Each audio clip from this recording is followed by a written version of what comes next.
Hi, it's Joel. I'm in Chichester in the south of England. It's Tuesday morning, I guess. I've just passed 2,900 days in a row, running every day. I'm about to do 5k and you're coming with me today. Let's go.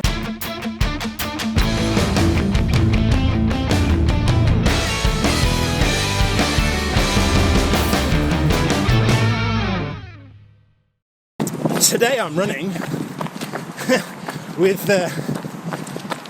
Jamie Alderton. Thanks for coming, Jamie. No, welcome. I'm just trying to think about how best to introduce you, because I find it hard myself, to be honest. Right? I mean, a lot of people say just personal trainer, but I never looked at myself as a kind of personal trainer. It's been very fortunate to do a job I love, and that is either helping people get in the shape of their life, inspiring people through writing blogs, books and videos. You've written a book. That's yes, right. Yes, yeah.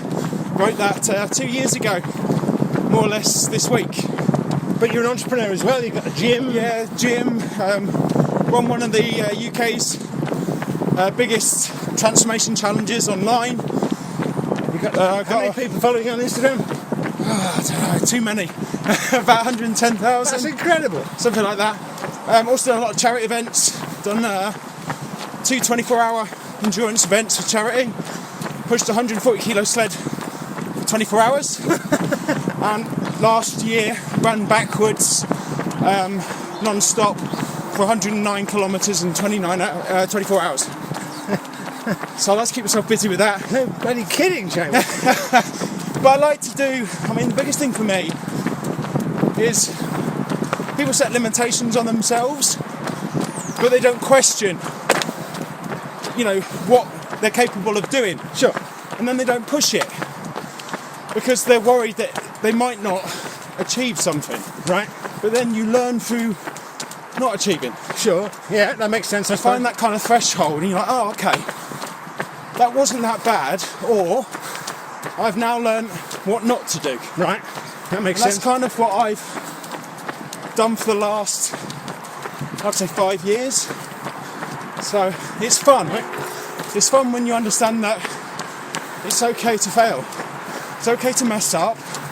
No one's perfect. And so many people put others on this perfect pedestal of perfection. Yeah, I agree with that, and I think, well, the acoustics in here are going to be weird. I think the social media generation is weird in as much as you only ever see the perfect pieces of people's lifestyles. It's a highlights reel. Yeah, and that's a good way of thinking about it. And a lot of people, and I'm not even sure if it's because more people are talking about it now, but there's a huge thing about mental health at the moment. Yeah. Well, that can only be a good thing, I guess. Yeah, and I believe a lot of it is to do with social media. Right. We have access to so much now at our fingertips, and that can be great when used correctly, but it can also be a huge hindrance to a lot of people because they're looking at all these perfect timelines. Yeah. And they're feeling bad because you're always comparing yourself with others. Yeah. And that's a huge problem because you're not comparing yourself with other people. You're comparing yourself with somebody's apparent perfect day. That's quite right. And ultimately, the only big race you'll ever run in your life is the race against yourself. Exactly. But really, Jamie, now, this is an interesting contradiction. I mean, you're a men's health cover model. You've got abdominal muscles you could grate cheese on. Yeah. Now, people are going to look at you, all the 110,000 Instagram followers you've got, and say, why can't I have a body like that? Exactly. And I let people in on my little secret as well. And I'm nothing special. It's continual hard work. Someone said to me, how did you get 100,000 Instagram followers? And I sent them a screenshot. 4th of April 2012. That was the day I opened my Instagram account. And since then, I've posted at least once a day. Right. Every day. for the last 6 years. Wow. Kind of like with your runs. Right.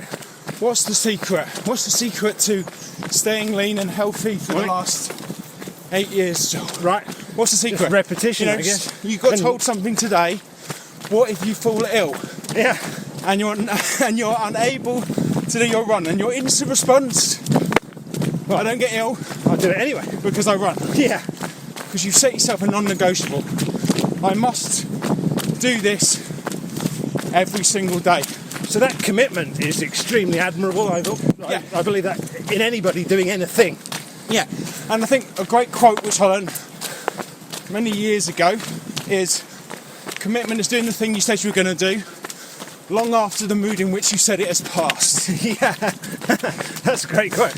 And if you can commit to something and do it regardless of whether you can be asked, whether it's raining, and you hold yourself accountable for that action, take personal responsibility, you will achieve a lot of great things. Even if you don't achieve it, you'll learn something. Well, the journey, as much as anything else, like I think people look at, your Men's Health cover or the many photographs that you have, and you've recently done your Santa shred, Yes. so you're in as good a condition, presumably, Yeah, I mean, as I've you've ever been. been.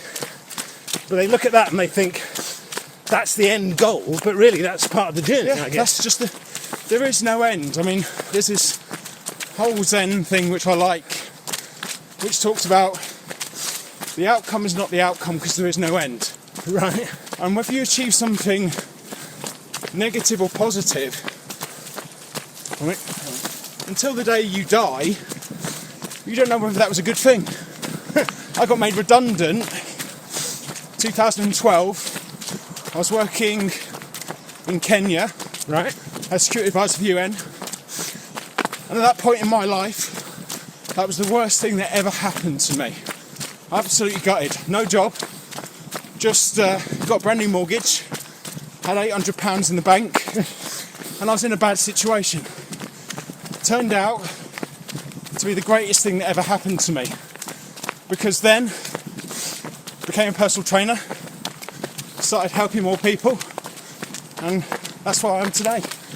Through a bad thing at the time, it turned out to be the greatest, and that's what I say. Positive into a negative. Exactly, but also some positive things that have happened to me in my life have turned out to fall flat on the face as well. But I'm glad that they've happened, because then I've learned something. Sure, yeah, that makes a lot of sense. Because you can always have too much, not doing enough and doing too much can have the same effect. Yeah. And when you push yourself too hard and focus on trying to achieve as much as possible, Yeah. other things get affected. Yeah, that resonates with me. I agree with that. My running is, people ask me whether I'm training for something, and it's the very fact that I'm not training for anything that keeps me going. Like, hopefully this streak will last forever. There's no end in sight. It's like getting up in the morning. I've got to do it. And there's something beautiful about that, because you learn to pace yourself. Yeah. And it's a lot like weight loss. Get to the new year, and everyone's going 100 miles an hour trying to get to their goal. But when you go that hard, you realise it's unsustainable, it's unenjoyable. Yeah. But there's no purpose behind it, because let's say your gravitational pull to the earth is a little bit lighter. Are you a better person from that? Has that improved your life? It might have done. Might have improved your self-confidence. But that will only stay if the weight stays off. And if you've achieved that weight loss through unsustainable means, it's only a matter of time before you're going to be unhappy again. Yeah, that's true. That's true.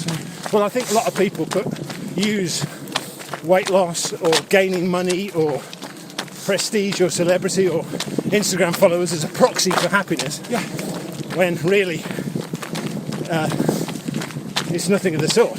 Yeah, I mean, like I was had a little celebration when I hit 100,000 subscribers. Yeah. On Instagram this year, but then the next day you're just going to focus on the next thing and the next thing, and it's all about how to frame it, because what gets measured does get managed, but you need to learn the right measurements and managements of those things.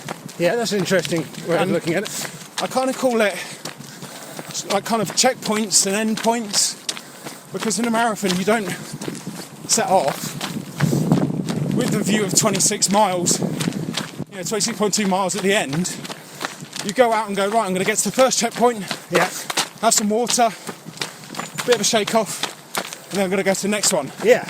And that's what I did with my backwards run. I was going to ask you about that. Like, how did you compartmentalise the challenge? Because that's a fucker of a challenge. Oh, it's horrible. Because it's all weather, it was outside, it was on a track, and I'm running backwards. I watched a lot of it on... Yeah.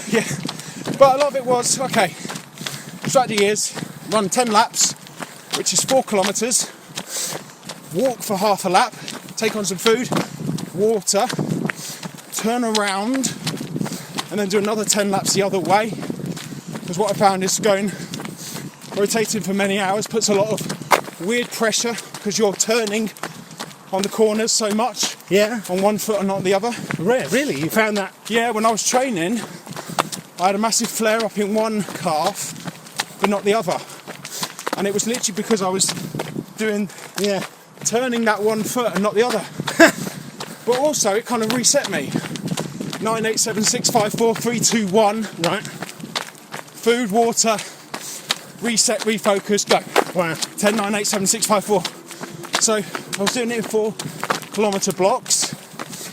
And of course then I had things to challenge me, such as the Guinness World Record. Yeah. You got that? No, I didn't. I was at hour 16 or 17 and I was 32 laps off. And I was on pace for it, but starting to get really dizzy. Because I just done my fastest ever 5k backwards at hour 16 and a half. So I'd never run that fast, fresh, let alone 6.5 hours in. And I said to myself, do you want to get the world record, or do you want to do what you said you're going to do and run 24 hours backwards? Yeah, that's good. So I made a decision and said, look, I'm doing this for a children's charity, not for my own ego of getting a world record. Yeah. So I slowed down and carried on. Ended up running 109 kilometres, which I kind of set originally a 100-mile goal. Yeah. But halfway in, I realised, it's not going to happen. And then I set myself the 100-kilometre goal. Once I hit that, suddenly my whole mindset changed. I became a lot more focused, and it's weird. It's weird because I finished and I'm completely exhausted, but I felt pretty good. I didn't have any injuries afterwards, which was strange, apart from a blister.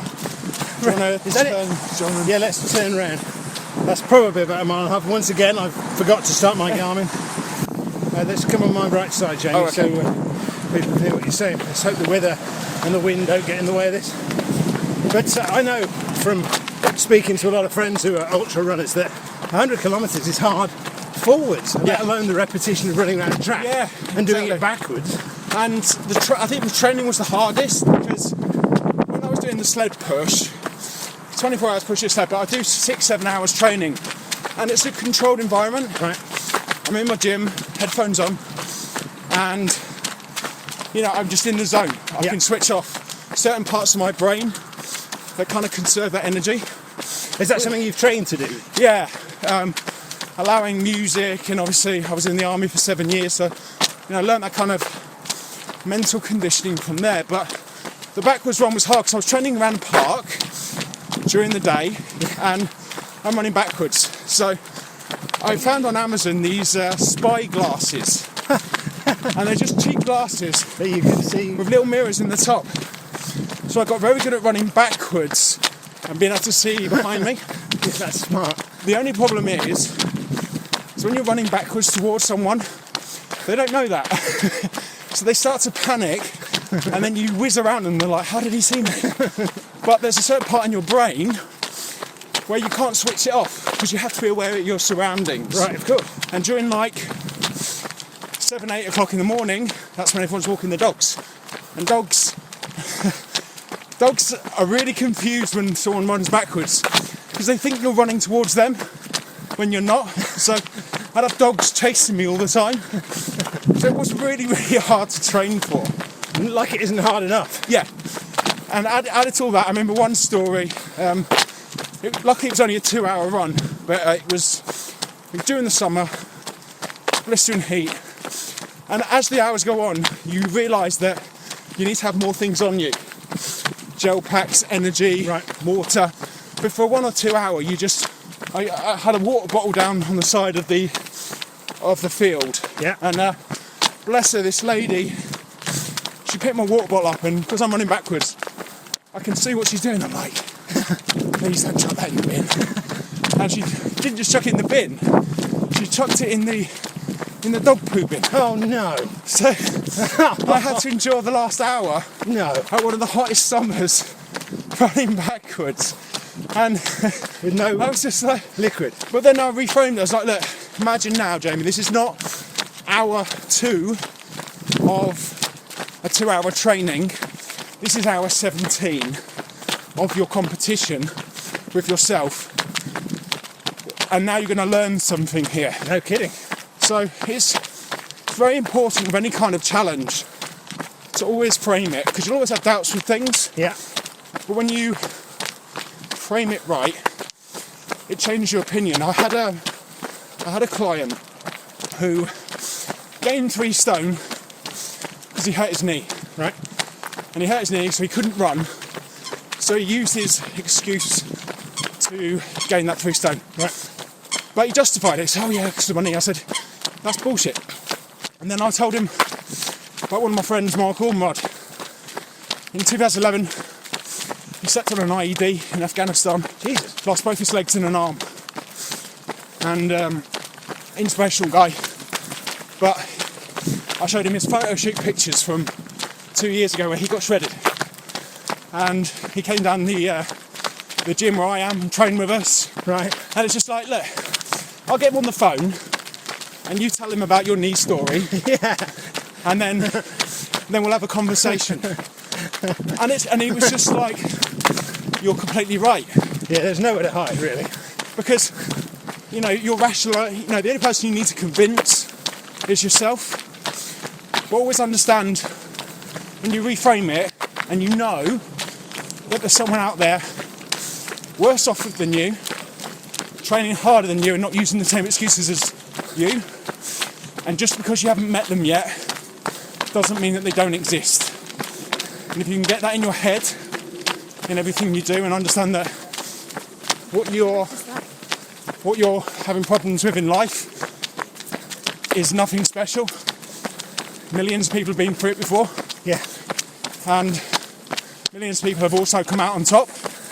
You just need to find that focus somewhere, pull it out and carry on. So where did your because obviously your mental strength and fortitude is probably what leads your physical. Yeah, very much so. Because, where did that come from? Was that the army? Was that I think reading? Because you read a lot, right? Yes, yeah. A lot of that came from podcasts, right? Audiobooks, but also challenging myself all the time. One thing I say is knowledge isn't how application is. You can read all the books under the sun, all the podcasts. But until you start to apply the things that they're talking about, yeah, you'll never truly learn it.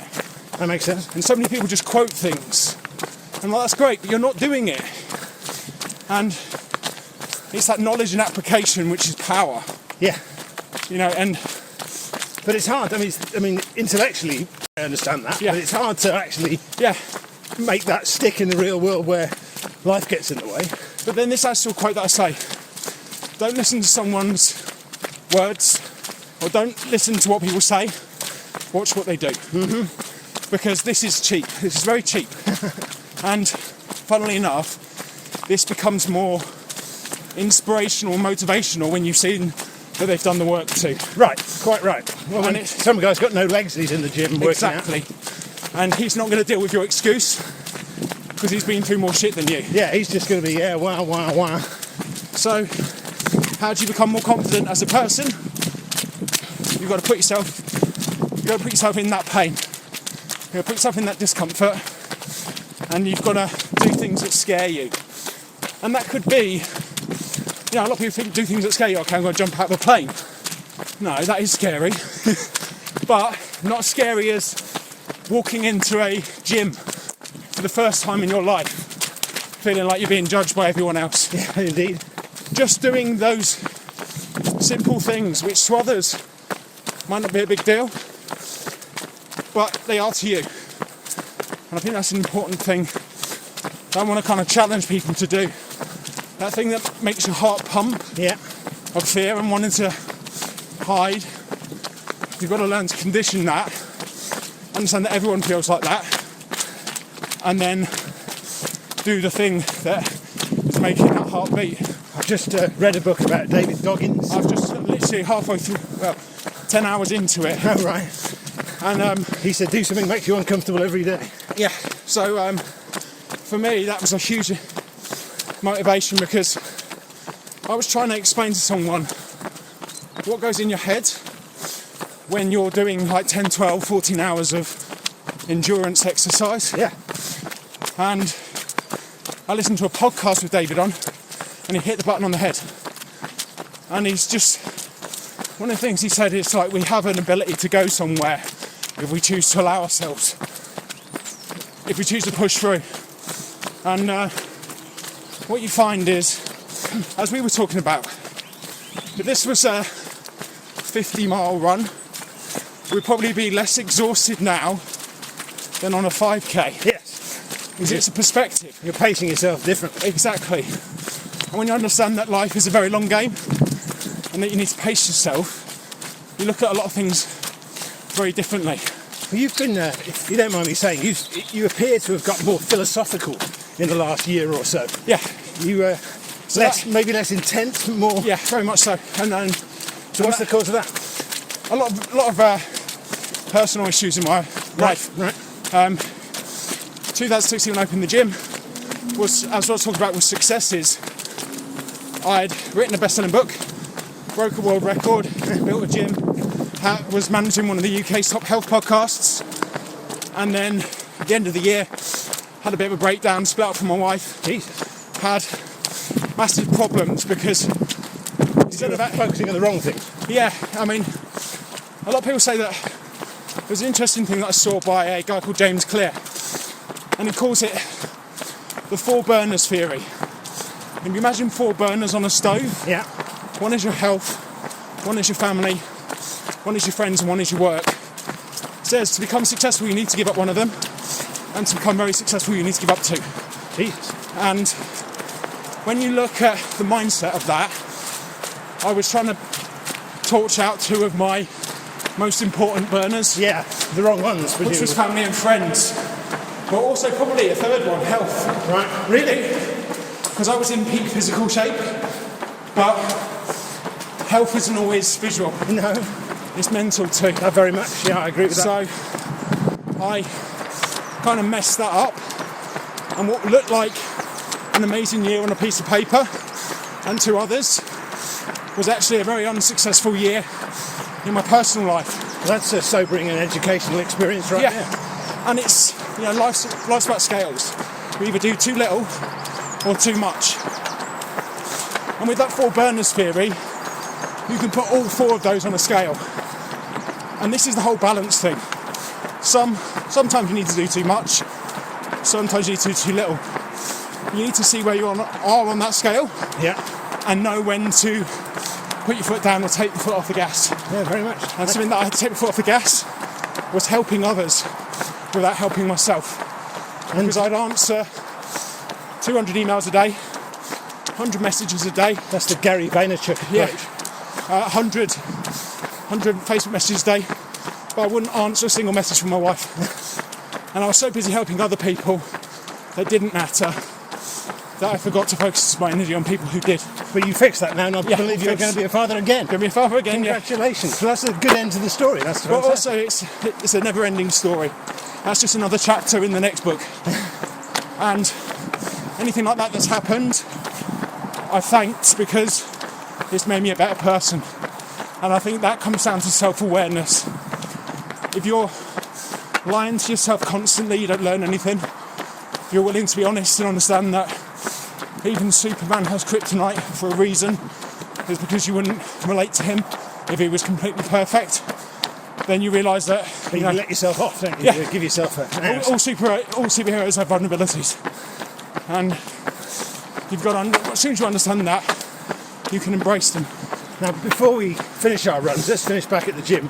I do want to ask you about your next challenge because that's fascinating, and this isn't going to come out for a while anyway. Yeah. So, talk to me about your next running thing. You've just got shredded for Christmas, which was incredible, got to watch, by the way. But so, what's the next running thing? Well, I hate to be put in a box. A lot of people look at going, "Oh, that's great," but what's he like in endurance? And I've proved it, but well, you run 5k pretty easy. Yeah, but a marathon seems to be like the pinnacle of the running world. Yeah. And I was just like, well, what if I did one every day? Every day in the morning. I'm not sure how many days I'm going to do, but I'm going to put my shoes out on the 1st of Jan, and I'm going to do the first one, and we'll see where we go from there. That's fantastic. And a lot of that is just to do with, understand, I don't care if it takes 6 hours, 7 hours, as long as it's done. Right. And it's due to that completion. There was an interesting quote from a runner I saw today. And it said it doesn't matter if your 5k run was 40 minutes or 20 minutes, you still ran the same distance. Absolutely. A slow run is better than no run. That's my only quote for the day. Exactly. And I just want to challenge people's thinking, because so many people train for 3-6 months for a marathon, and I just want to go out and do one the day after New Year's Eve. Good for you. Well, that's when I started. It's the only resolution that I have ever kept. It's just kept going. Yeah. It doesn't matter. Nobody's watching. It doesn't matter whether I'm fast or slow. Or... What you practice in private, you're rewarded for in public. So, yeah.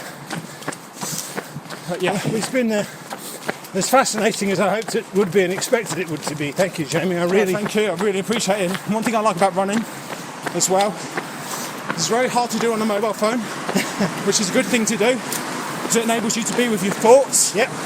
And as soon as the legs start moving, so does your brain. So find things this year that you can do that challenges you, that makes you forget that you have a mobile phone. That's a good policy, whoever you are and whatever you do. Dragging my children away from their phones to do a bit of running. That's my project. Well, this is Grenade Fit, your gym, which I have to say is one of the nicest gyms I've certainly ever been in. Jamie, thank you so much. Thank you. Really appreciate it. It's been motivational. You've got me thinking about all the other stuff I should be doing now. Take it easy. Thanks again.